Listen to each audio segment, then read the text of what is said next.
शांत खेतों और धूल भरी गलियों के बीच बसे एक छोटे से कस्बे में एक परिवार रहता था।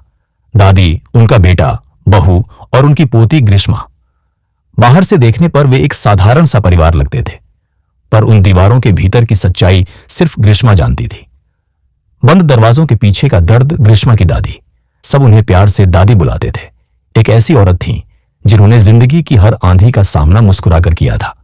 कम उम्र में विधवा हो गई, मगर टूटने की बजाय वो और मजबूत हो गई।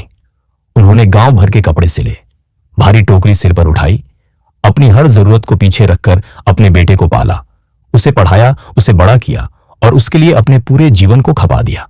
लेकिन समय बदल चुका था। वही बेटा जिसके लिए उन्होंने सब कुछ किया था, अब उनसे मुश्किल से दो बातें भी करता। कभी अनदेखी, कभी तिरस्कार, और कई रातों को दादी चुपचाप रोती थी, आंसू जिन्हें सिर्फ ग्रीष्मा ने देखा था। फैसला। एक शाम ग्रीष्मा ने दादी को वापस रोते देखा, कमजोर उंगलियां बार बार आंसू पोंछती हुई। उस रात ग्रीष्मा के भीतर कुछ टूट गया।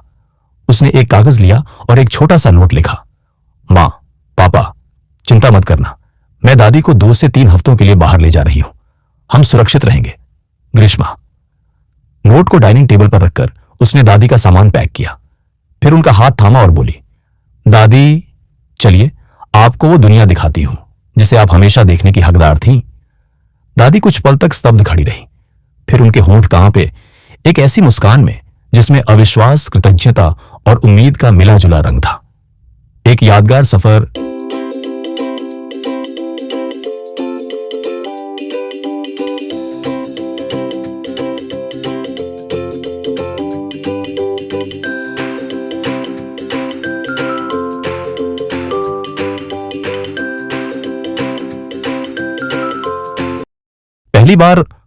पहली बार उन्होंने भारत को इतना करीब से देखा था।